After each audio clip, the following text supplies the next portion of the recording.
At my mother's retirement party, she raised her glass and said to my son, who was always the disappointment, but at least he tried. Laughter. Applause. I sat frozen. Later, she said, it's just my sense of humor. Lighten up. I went home and packed every childhood photo she ever gave me. Burned them one by one. The next time she needed help with bills, I sent her a screenshot of my savings. No text. Just silence. Just like she taught me. I'll start with this. I wasn't a perfect kid. I was quiet, I stayed in my room a lot, and I liked reading instead of playing sports. My mom used to say I had low energy. My sister Maggie was the opposite. Popular, loud, always had a big smile. My mom called her my little firecracker. She used to introduce us like that at family events. This is Maggie, my firecracker. And this is my son, the serious one.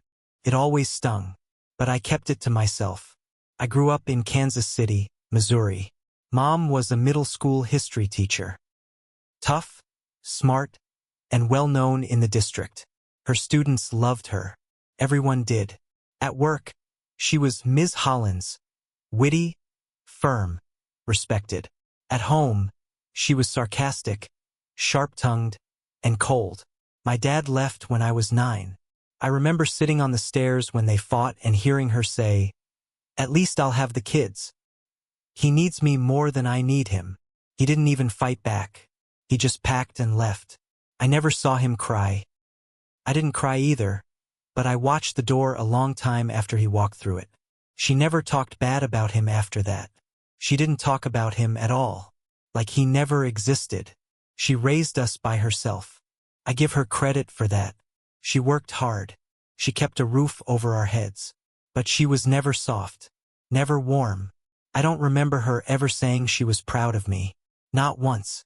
When I got a 3.8 GPA in high school, she said, "What happened to the other 0.2? When I got accepted to the University of Missouri, she said, "Well, at least it's not community college." When I got my first apartment, she handed me a shoebox of old photos. "Here," she said, "this is all your crap. Don't let it clutter my place." Inside were pictures from birthdays, school projects, soccer games I barely remembered. I held on to it for years. Fast forward to last year. Her retirement party. She'd been teaching for 33 years. We threw the party at the Rose Creek Event Center. Fancy place, good food, live band. Maggie helped plan it from Florida. I paid most of it, but I didn't care. It was a big moment for her. About 70 people showed up. Her coworkers. Old students. Some of our family. She made the rounds, drank white wine, told stories about teaching. I stayed near the bar. I'm not a party guy. I smiled when people came up, answered questions about work, but I mostly just watched her. She was glowing. She always knew how to own a room. She had that charm. That edge. That tone that made people feel like they were in on something. Then she got the mic. I expected a normal speech. A few thank yous. Some jokes. But when she got up there, everything changed for me. She started with a joke about retiring just in time to avoid the new grading software. Got laughs. Talked about students she remembered. Named some teachers she respected. Talked about raising 2 kids while working full-time. All good. Then she said this to my daughter Maggie. Always my little sunshine. So bright, so driven. She used to organize her crayons by color. I knew she'd go far. Maggie smiled, blushed. People clapped. Then Mom turned toward me. And to my son, who was always the disappointment, but at least he tried. Laughter. Actual, real laughter. I heard someone say, "Oh my God," like it was the funniest thing they'd ever heard. Even Maggie laughed, though she put her hand over her mouth like she knew she shouldn't. I just sat there. I didn't laugh. I didn't move. I felt my ears get hot. My throat tightened. My eyes were wide open. I stared at her, waiting for her to look at me and say she was kidding. But she didn't. She just sipped her wine and kept talking. After the party, I found her by the bathrooms. I said, "What the hell was that?" She looked confused. What? That speech. That comment about me.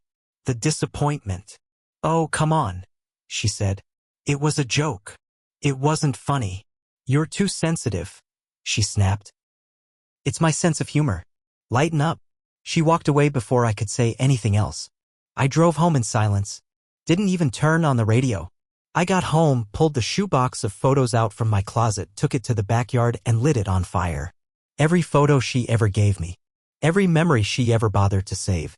I stood there, watching pieces of my childhood turn to ash. I felt nothing. Just quiet. A few months passed. I didn't call her. She didn't call me. Then in December, she texted me, behind on bills. Need help with gas and water. Just a few hundred. Can you? I didn't reply. I opened my bank app, took a screenshot of my savings, $68,204.27, and sent it to her. No message. No emojis. Nothing else. She didn't reply. And that was the beginning. I didn't hear from her for a while after that. Not for Christmas. Not for my birthday in February. Nothing. Silence. I expected her to call me. Maybe yell. Maybe guilt trip me. But she didn't. She just disappeared from my phone. I figured maybe that was it. Maybe we'd both pretend we didn't exist anymore. Then, in late March, I got a call from Maggie. Have you talked to Mom?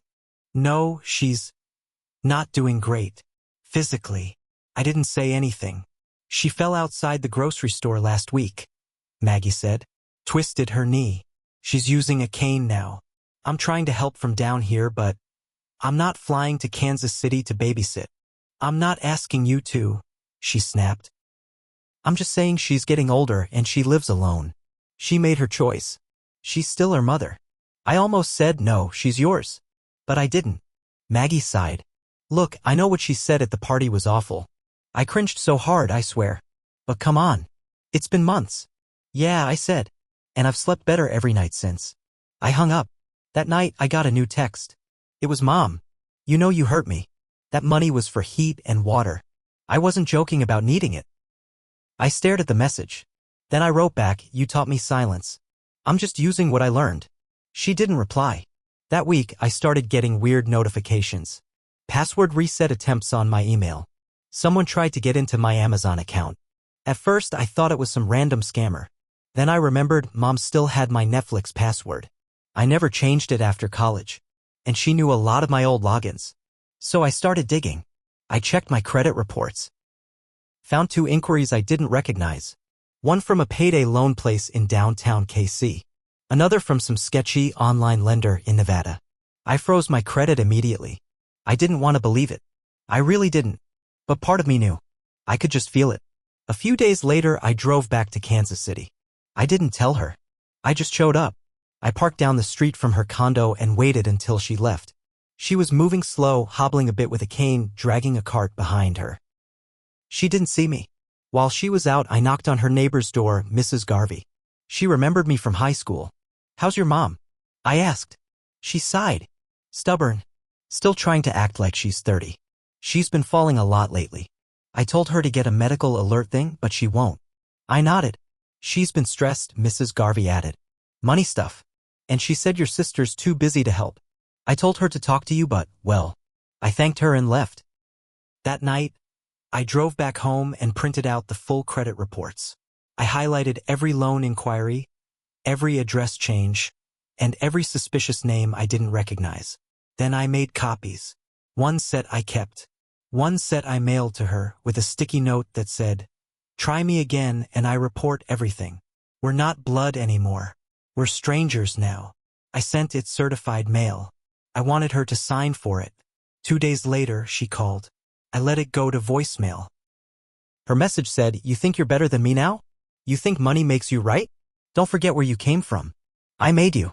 You're nothing without me." I played it back 3 times. Not out of shock. Out of confirmation. That was the real her. Always had been. But it wasn't over. Not even close.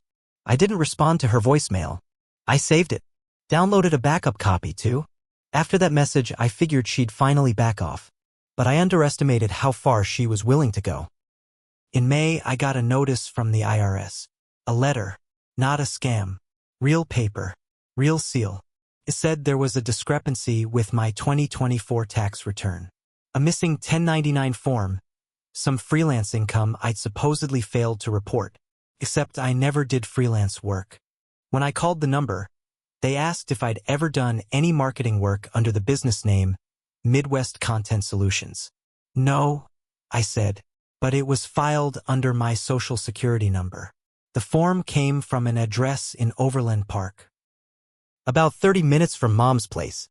I asked the agent if the address matched anything they had on record. It didn't. It was a new one.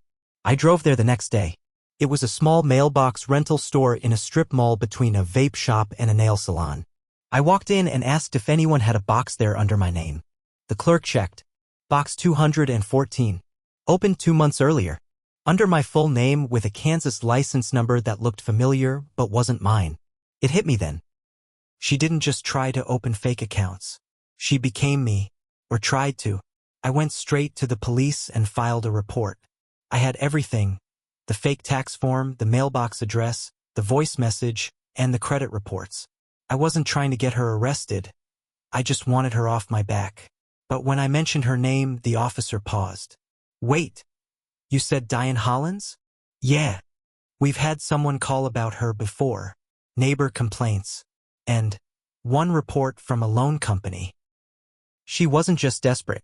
She was spiraling. Still, it didn't stop there. Maggie called me again a few weeks later. She sounded nervous. Mom called me crying, she said. She says you're trying to ruin her. She's ruining herself. She said you reported her for fraud. That she might lose her condo. That she's scared. She forged my name. Stole my identity. There was silence. Maggie exhaled hard. She's always been like this, she said. You know that. But she's still our mother. No, I said. She's a person who had kids. That's not the same thing. And then Maggie dropped the real bomb. She told me she took out a second mortgage on her place. It's almost gone. She's got maybe 4 months before they foreclose. That stopped me cold. I remembered being 16 and hearing her brag about paying off her mortgage early. About being debt-free. Now she was drowning. I knew how this would end. She'd go down swinging and drag whoever was closest with her. I thought it was over, but it wasn't. One morning, I came out to my car and found the windshield cracked. Not a scratch, cracked. Dead center, like someone hit it with a pipe or something heavy. Under the wiper was an old photo, burned around the edges. One I must have missed from the fire. Me as a kid, maybe 8, wearing a Halloween costume. Spider-Man. On the back, in black marker. You can't erase me.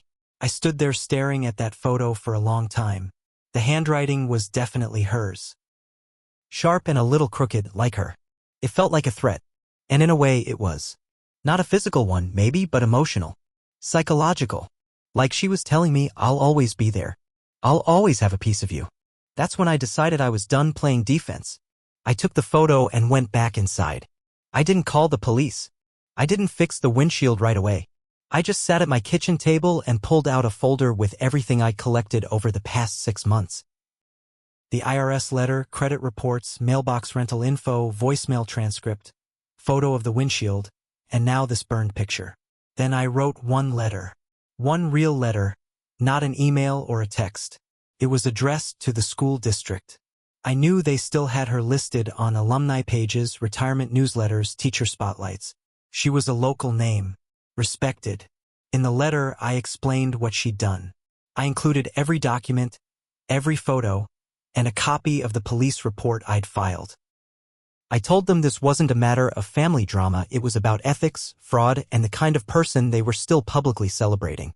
Then I sent it to every member of the district board. Certified. And I waited. 2 weeks later, Maggie called me again. What the hell did you do? I didn't answer. They took Mom off the alumni page. She's freaking out. She said someone called her and told her she might lose her pension if any of these reports stick. She forged documents under my name. She's saying you made it all up. Let her prove that, I said. Let her stand in front of a judge and say none of it's true. I'll bring the voicemail, the mailbox rental, the photo.